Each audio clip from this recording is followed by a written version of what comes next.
So it was drama in the Mestalla, but Real Madrid have managed to come away with all 3 points thanks to two late goals from Luka Modric and Jude Bellingham, and we need to talk about it.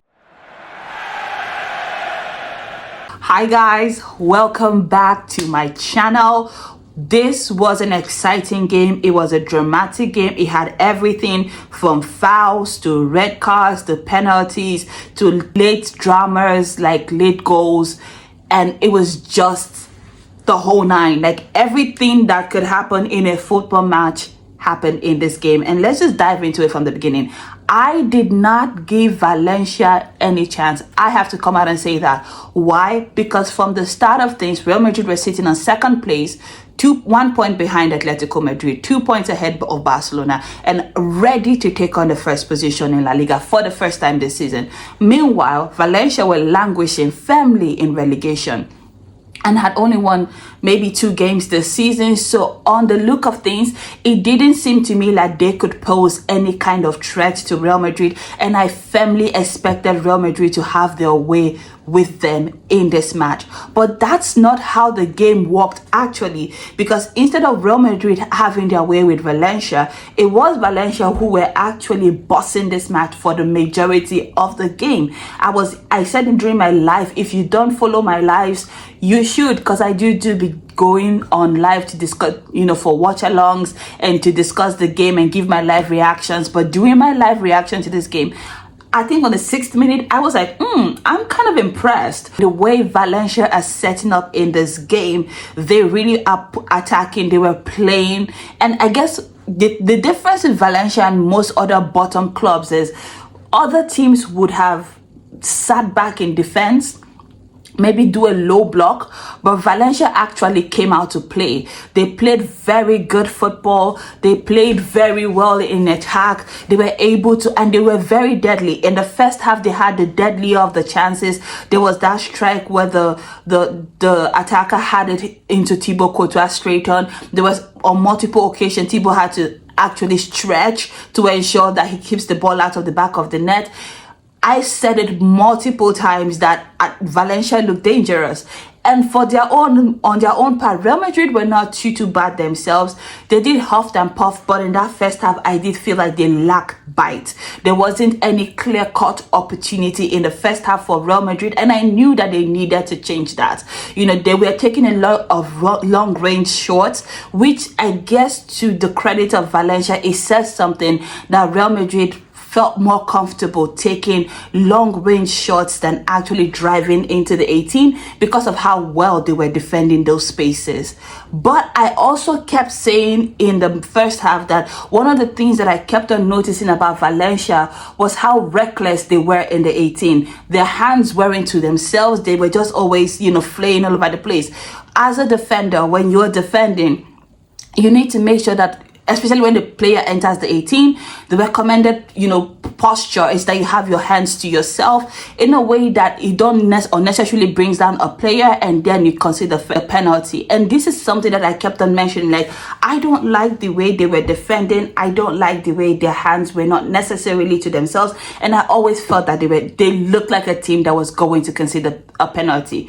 But they actually ended up going ahead with a fantastic goal by Hugo. Again, a goal that came through the flanks. This is another thing that I mentioned in my live. I felt that Real Madrid flanks were too porous.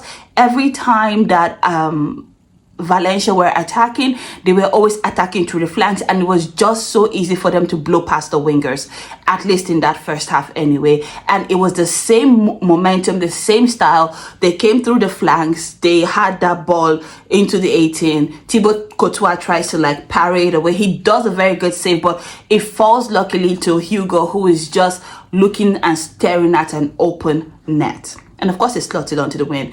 But again, at halftime, I was thinking, and I always said, the key here for Valencia is to be able to maintain the intensity, be able to keep that same pressure that they were putting on Real Madrid in the first minute all through the 90, because it does no one any good for you to have a magnificent first half and then a flat second half. Real Madrid are not the team that you can have a one half game with. You need to consistently finish the game, consistently put them to the sword, or else it doesn't make any sense. To their credit, they started the first half very well. I felt that they were good. I thought they looked compact when defending, but they looked very nice, you know, when they're attacking, for the few times that they went up attack. But I also, like I said at the top of this video, we had everything in this game. We had defensive mishaps in terms of, like, there were pockets of spaces during the game where you thought, has this defender lost temporary use of his brain? Because why are you acting this way? The penalty that was considered by Valencia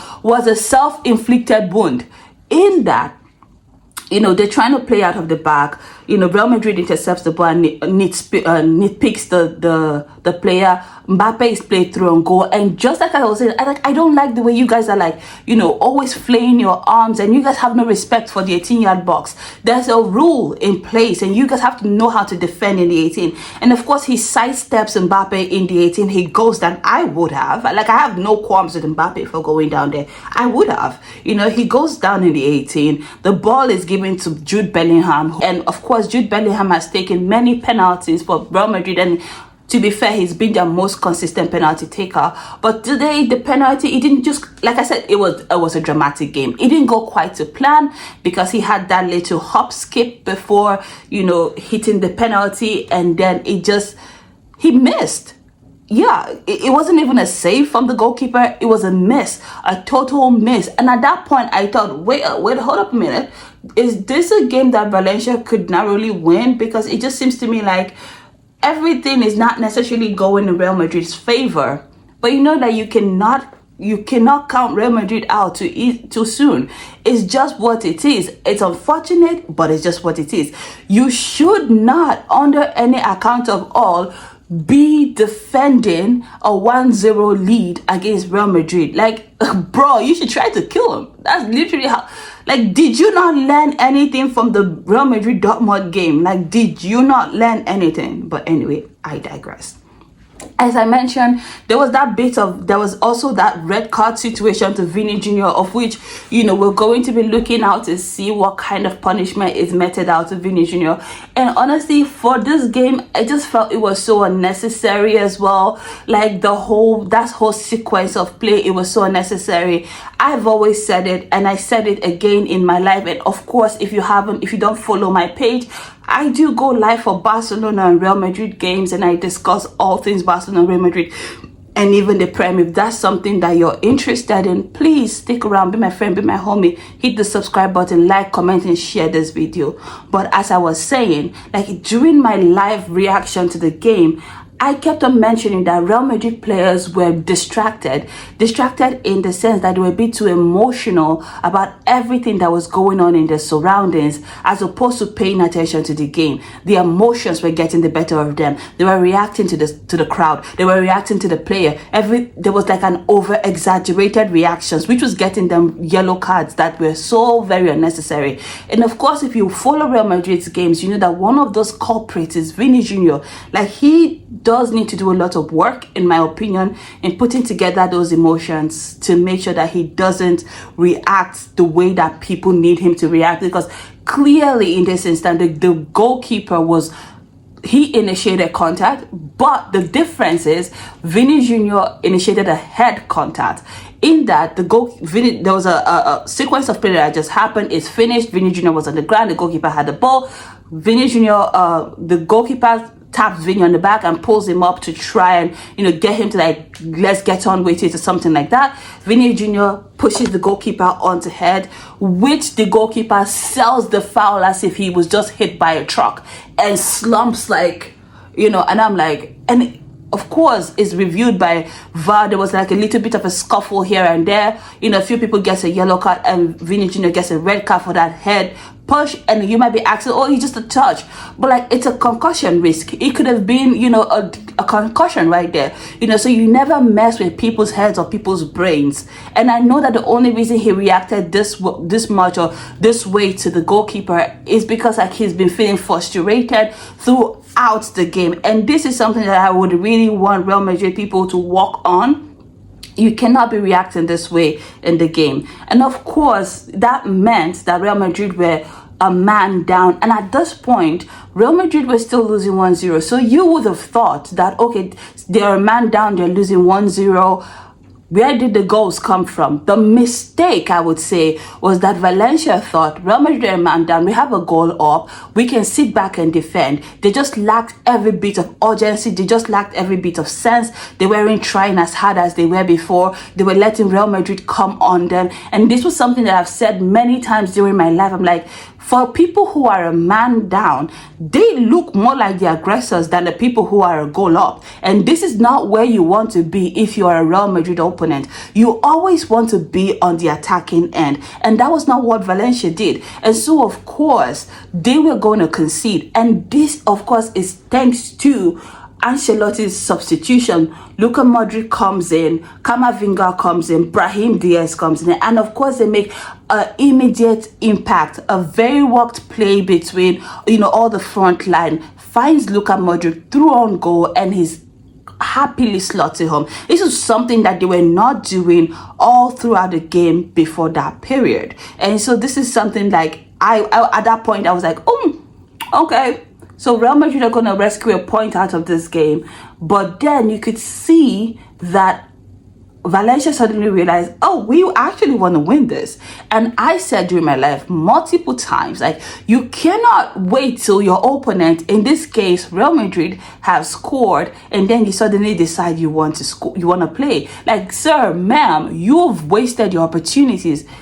Because of the whole brouhaha in this game and how much time they wasted, there was a big addition of minutes, which was like 9 minutes in addition and in additional time, and anything can happen in 9 minutes. And to their credit, Valencia were doing great, but again, another defensive mistake. Like, it was so unnecessary. I characterized it as self-capitulation. It's like you put the sword and fall on your sword, because there was really no need for them to lose this game. Except for a minute there, the defender decided to take a momentary leave of absence from his thinking faculties. He decided to play a very risky pass back to his, last line of defense. Whereas that player was under pressure from two Real Madrid attackers.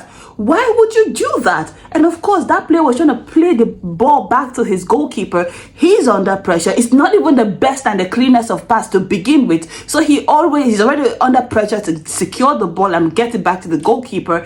He slips, and it's not the cleanest of hits. So it doesn't reach the goalkeeper. And Jude Bellingham is like, well, if you give it to me, of course I'll take it, And of course he takes it and scores. Like, literally in the extra time. And it's not anything about Real Madrid's brilliance or something. No. It's a momentary lapse in thinking faculty by a defender from Valencia. Like, he literally said, I'm going to take a leave of absence for my brain, and I'm going to do whatever I want, because right now, who cares about winning the game? And so Real Madrid ends up going 2-1 up. But you would think that was the end of it. No, but with literally the last kick of the game, Valencia had an opportunity to rescue this match. Like, literally, this was so an entertaining match. I don't want to forget his name now. I think it's Rojas, and I apologize if that's not his name, but my goodness, what a strike, what a hit. And he just hit it so well. He sidesteps Camavinga, takes on two defenders, and whips the ball, and it hits the inside of the post. And I thought, oh, this could be a draw, and it just comes out instead. So it doesn't go in, it hits the inside and comes out. And that was the last kick of the game. And when I tell you, my mouth was like, I was shocked. But all in all, this was an exciting game. Real Madrid do what Real Madrid does. They win against all odds. Actually, Real Madrid didn't win this game. Valencia lost this game. It's a difference. Valencia took a leave of absence from their brains and lost this game. What does this mean for the table? Well, Real Madrid now go top of La Liga, now 2 points ahead of Atletico Madrid, having played 19 games. They're now level on the same games played with Barcelona. They have 5 points on Barcelona. Atletico Madrid still have a game in hand, so they could actually answer. But what this does, or what this win does for Real Madrid, is that it puts scoreboard pressure on Barcelona and Atletico Madrid. But in this case, mostly Atletico Madrid. As I say all of this, I am hearing on Twitter that somehow Juan Laporta has been able to register Dani Olmo just as, or at least to get approval from La Liga to register Dani Olmo just as they said they would. And I will be coming back to discuss this, because this curious case of Dani Olmo's registration in La Liga has taken the headlines since 31st of December, and we need to talk about it. But to wrap up this game, tell me how you're feeling as a Real Madrid fan. Was this an exciting game for you? Who was your best player? Because I don't really have one. Let me know what you think about this game. What stood out for you? What was the biggest moment? And of course, I will see you in the next game. Remember to continue to like, subscribe, and share. But until next time, bye guys.